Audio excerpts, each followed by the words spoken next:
Welcome to the Pub Date Podcast, the show where two book broads discuss what should happen before, during, and after your book publication date. Brought to you by Broad Book Group, with your hosts Vanessa Campos and Jen Dorsey.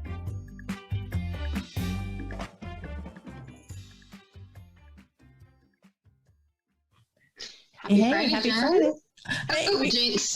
Jinx. We happy Friday to each other. It's the only way to go. I'm good. It is the last, is this the last weekend or second to last weekend before the second half of the year?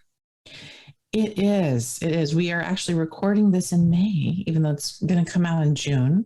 But yeah, we're almost halfway there. We're living on a prayer. Yeah. Literally and figuratively. What do you have going on this Memorial Day weekend?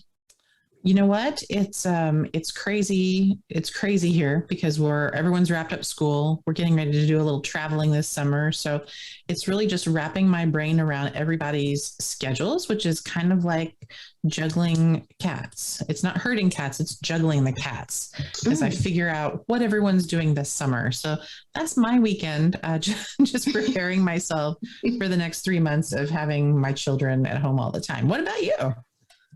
Oh, my weekend's going to consist of a little bit of gardening, a lot of cocktails, and a little bit of reading. I'm excited. That sounds perfect. I am so jealous of your gardening ability because I always get the fruits of your labors whenever a box shows up full of avocados. I'm grateful for you because you have a green thumb. I have a black thumb. So it's good to have friends who know what they're doing. You only see the good stuff, Jen. You only see the good stuff. Funny you should mention that. That's like publishing. People tend to only see the good stuff. They don't see like the mess and the sausage, how the sausage gets made. And there's so much bloody mess when it comes to the sausage being made. So today we're going to talk a little bit about the things you wish you knew about publishing, but were afraid to ask or didn't even think about asking. I love that. We are going to make the sausage today, and we're going to show everybody a little bit into how, even though there's so much about publishing to unpack. That's why we have a whole pod about it. But yeah, I think you and I over the years have both in our various positions, various places we've worked, have encountered authors who we have to do a little bit of author education with, right? And they don't know. I mean, I get it. I don't like walk into my husband's work and know everything that he does. So you don't know what you don't know, but we've gotten some interesting questions over the years. So I think maybe today we shed a little light on them. Yes. And I think, we have a little bit of a blend of like marketing and agreements and all of these things. But in a lot of the roles that we've worked at in different capacities at traditional publishing, I think the biggest question is, who holds the copyright to my book? Oh, that's such a good one. Whose book is it really? Mm-hmm. I'm an author and I'm a fancy author. They are my words, therefore it's my book.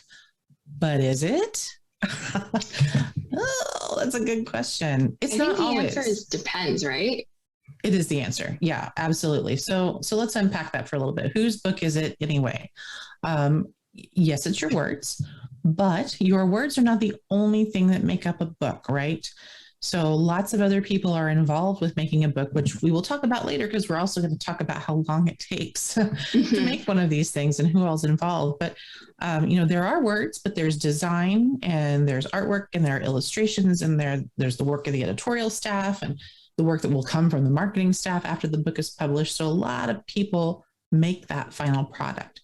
But the way you know who holds your copyright is you look at your agreement. So when you're coming into a new publishing agreement with a traditional publisher or even an independent publisher, you're going to want to pay really close attention and read the fine print, because in that agreement, it should say who in fact holds the copyright to the book, whether it's you or whether it's your publisher. It will be one or the other. Right. And I've had a lot of conversations around this when going through an agreement with a new or even an author that we've worked with in the past and it has had several books. What I really wish people knew was, even if the publisher holds the copyright, it doesn't mean that they hold the intellectual property. Right. And that's your thoughts and your words. What they're holding is the way that it's packaged. So think about it like, okay, the way it's laid out, the way that it is designed, interior design, the way that the cover is laid out, all of that put together as a hardcover, as a paperback, as an ebook, the way it's packaged is sometimes the publisher copyrights it, because that's how the publisher is going to be able to make money and also be able to protect the work, because they have an investment and then you have an investment into it. Right, exactly. And I think that's really the important point. And we've already had lawyers on the show. We'll have some more lawyers on the show to explain it even better. But when you read your author's agreement, whatever that may be, probably the way the book will be referred to within the agreement is, quote, the work.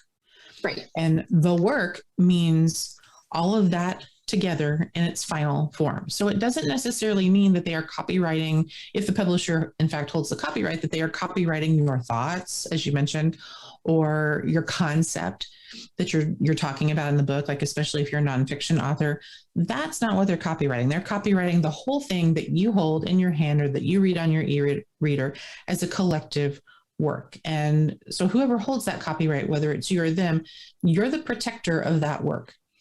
So, if you find that it's floating around on the dark web, or, someone has taken screenshots of it and they're selling it as quote unquote an ebook, it really helps you protect against piracy, for one thing. So whoever is the copyright holder is the person who's going to have to go to court if anything happens with that work. And a lot of times it makes more sense for the publisher to be that entity, because they have the IP lawyers and they have the money to go and fight for that. But it does not preclude you from being able to do other things with your content. So, let's say that you've got a book and you want to do a course based on the book.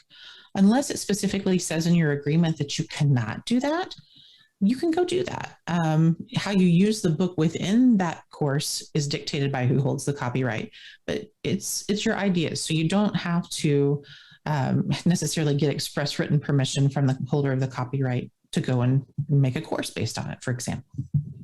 Yes. And I think that having a very good understanding and asking all the questions at the very beginning is really going to help everyone down the line as you create those type of things. And I think that that's really, really important. So going back to the whole idea of working with it, and this is let's take it a step back. This is in the instance in which you're working with a traditional publisher, right, or sometimes even a hybrid publisher. So let's talk a little bit about that traditional publishing model.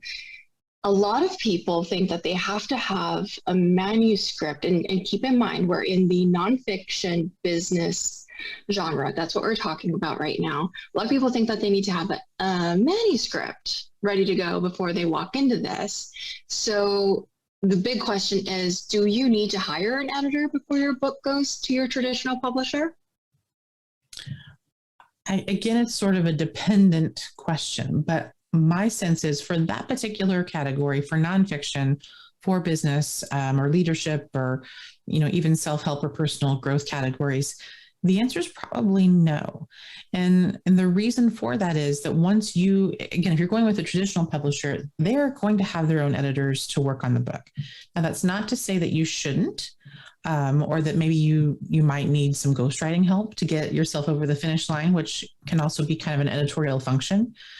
You might need someone to help you kind of firm up the TOC, the table of contents, to make sure that all the pieces are there.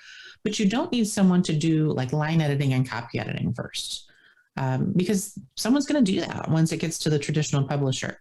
And so a lot of times when people hire an outside editor, they think, I'm going to do that, and then smooth sailing from here, and no one else is going to edit my book. And that's not the case. Every house has their own style. Every house has what they want out of a project, and their editors are specifically trained for that. And granted, most traditional houses use freelance editors in some capacity, whether it's doing development or it's doing copy edit. So I would really talk with your acquiring editor, if you're going the traditional route, to ask them what they want you to do, because they may have a totally different editorial philosophy than someone that you hire. So it's really kind of a case-by-case basis, but I would say not always is the answer. Yes. So as you're talking through these steps in just the editorial section of it, let's talk about, why does it take so long to publish a book? in general? That's a big one that we get. I think we both get that one a lot. Oh yeah.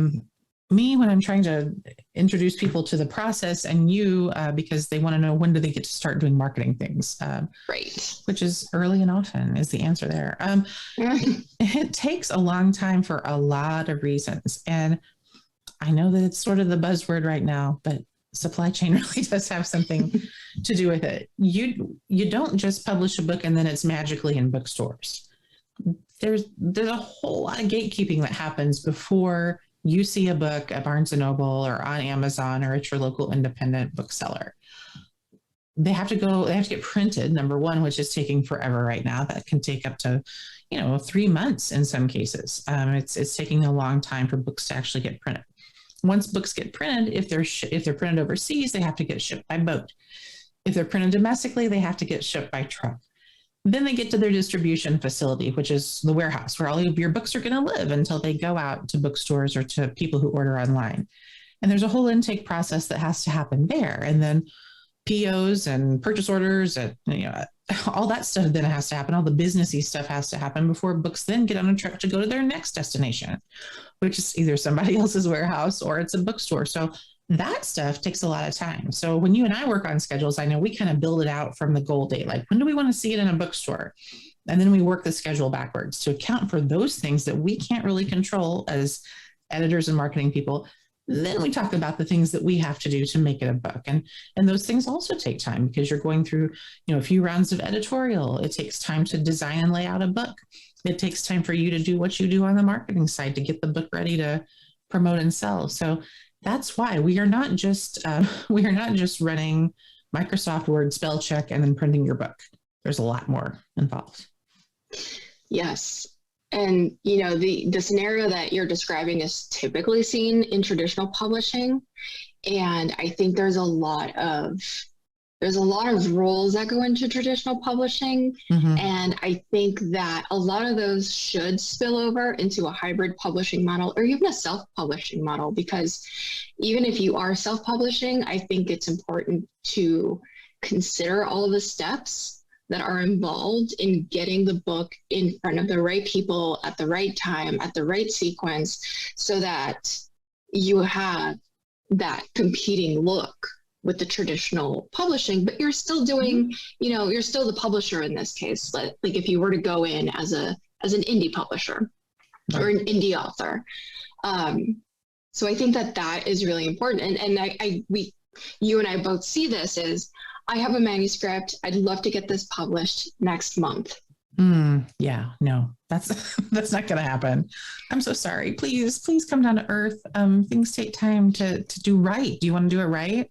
Or do you want to take it to Kinko's? If you want to take it to Kinko's and hand it out to your friends and family, then of course you can do that yourself in a month. But do you want it done in a professional way that looks competitive with books from the big 5 publishers? Well, then you're going to have to trend a little more traditional in how you are thinking about the process. And I think, and you're right, whether you are a hybrid publisher, whether you're going full traditional, whether you're going fully independent, all of those things come into play. One of the things that you and I deal with a lot, and I want you to answer this one because I feel like it's more of a marketing question, even though it's going to seem editorial, but book design and cover design are super, super important things. A question that we get a whole lot, speaking of processes and people, is, do I get to make those decisions? Do authors get to make those decisions? This may just be my personality. But I like to have a little bit more control as someone who's been in the industry, a little bit more control over what the process looks like. So even if you were to work with a freelance designer, my recommendation would always be to pay attention to the work that they've done in the past. If they have worked in this specific genre, then they're going to make the recommendations and listen to those recommendations. So I would look at this as more of a collaboration, and try not to be so stubborn in the way that you think the book should look, right. Because there's a method to the madness. We have to look at it from the perspective of, does it look like you can read the book title on the cover if you're scrolling through it on Amazon? And I think that that's something people forget because they're looking at it from like, oh, this looks so cool, looks so editorial. It's magazine editorial looking, but the problem is that it doesn't fit the bill. You still have to fit within a certain parameter right. of book publishing in order for it to be accepted by the book publishing world, even if you're doing it by yourself. And I think that's really important. So make sure to work with people who have worked in that specific genre before and listen, be open to the things. Absolutely. And if you do end up working with a hybrid or traditional publisher, keep in mind that the people that you're working with on the project, again, they're industry experts. They are not just showing you book covers that they personally like. Mm-hmm. Yes, it's somewhat subjective, but we're looking at a lot of things when we decide on what a book cover should be, right? Like you mentioned, we're looking at, does it look good on the shelf? Does it look good if I'm looking at a teeny tiny thumbnail on my phone? If I'm buying a book that way, does it have the right color palette for the topic? Do the fonts look right for the topic? Will they look dated in 5 years? Or do they look classic or current? What look are we going for? And I've seen a lot of authors over the years who just say, well, I hate it. I don't like that. I don't like that cover. Well, okay. But there are a lot of things about that cover that you may not like that may appeal to your buying public and that may help sell your book. So yeah, I always defer to the experts in that situation. Likewise with interiors. I mean, when you're looking at the pages of a book, the thing that drives me the most nuts as an editor is when, and God love them, but when authors they try to design the book before they turn it into you, and they try to be a book designer. Please don't do that. I mean, it makes more work for your team. We have to undo everything you did to make it meet industry standards. So, please tell us what you do like, what you don't like. We will take all of that into consideration. But at the end of the day, yeah, trust your professionals. We're here to help. We want to help you. Yes. And one thing that I really wish people knew before they got into publishing, or even thought about going one way, in terms of should I pitch my book to a traditional publisher? Should I just do it myself? Should I go with a hybrid model? Is that I really wish people understood that getting a book deal from a traditional publisher doesn't mean your book's going to be a success. Correct. It doesn't mean that just because you're working with a traditional publisher, they have all the resources, and they, a good amount of time they do, but it doesn't mean that it's going to be allocated to you. Correct. And I think that's an important thing to understand as you go into one or the other. You still have to do the work. Yeah. And it's a lot of work, right? It is. It is. It's a lot of work on the editorial part, working with the people who have been there in the trenches, and they're going to be in the trenches with you. Mm-hmm. And then there's a lot of work after the book is published, and even before the book is published. I feel like a lot of people think oh, well, I've done all of these things in the past and it's worked for me in the past. So, it's just gonna, if I build it, it will come. It won't come. Sorry. No. Sorry. Well, and don't you think that's especially true with marketing? I know one question a lot of authors ask is, well, what are you going to do, publisher, to market my book? And there are a lot of misconceptions about that too. They see it in the movies and they see on TV that people are going on book tours, they get sent out on tour, and help, Vanessa, does that happen? All the time. People ask what are you bringing to the table? Even at a bigger publisher, it's well, no, we're hiring you to do the work. So it is, even from a traditional publishing standpoint, or when you pay a hybrid publisher to do something for you, you still have to do the work because the book is your byline. So I really wish people understood the work is never over, and you don't want the work to be over. You want the work to be relevant. You want the work to continue to be in conversation in media. So I really wish people understood that. Going into it, it's it doesn't matter if you're going to go one way or the other, you still got to do the work. Absolutely. And I think Paul has a question for us. I'm raising my hand here because this whole show, it should be retitled, what I wanted to know about book publishing and was afraid to ask. Every week you guys bring up something, but one of the things we talked about before the show, I think you should mention. This is a business. We think it's just a lark. I'm going to do it. I'm just going to sit back and put it out, and the world is going to find it and embrace it and call me, and wonderful things will happen. If you built your business that way, you wouldn't succeed. Why do we approach a book, which is a business, a different way?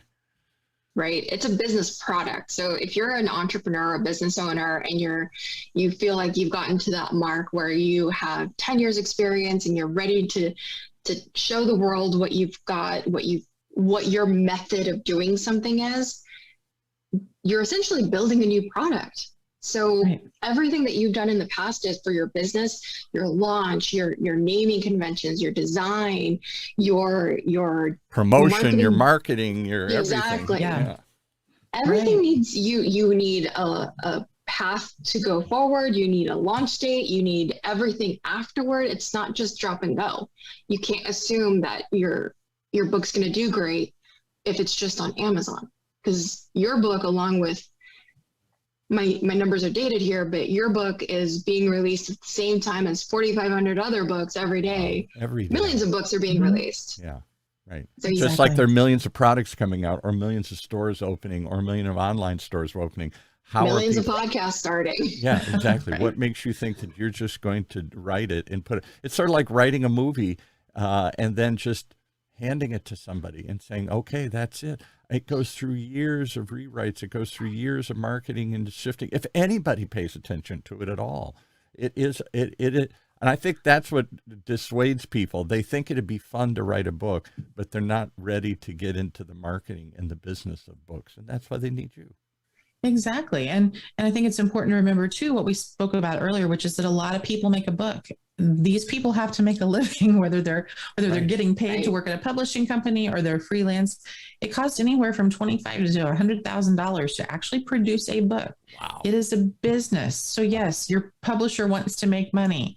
Yes, that's why your advance might be a little more on the modest side, because we're paying all this money to make your book happen. So yeah, we all have to keep the lights on and feed our kids. So yes, it is a business. Well, I got to keep the lights on here and keep the show going. And we got another one coming up in the station. How do people find the Book Broads if they need help? If they want to find out, can they call and ask you the questions they were afraid to ask? Absolutely. In fact, please email us, info@broadbookgroup.com. Email us all the questions. You can find us at Broad Book Group on Instagram, Facebook, Twitter. You can find both of us on Instagram, Facebook, and Twitter, and our DMs are always open. And so please ask us all the questions. And you can find them right here in the Book Broads podcast here, the Pub Date podcast. Yes, send us all your questions, please. Okay. All right, take us out. All right. Well, thank you so much to everybody for joining us today. Thanks to Paula Roberts, our producer and wonderful asker of questions. And thanks to Emily Carpenter-Pulskamp, our executive producer. And we will see you next time. We hope that you gained some valuable insights into the world of book publishing. Head over to broadbookgroup.com to learn more about us and all our services. And be sure to check out all our social media at Broad Book Group. Until then, keep publishing.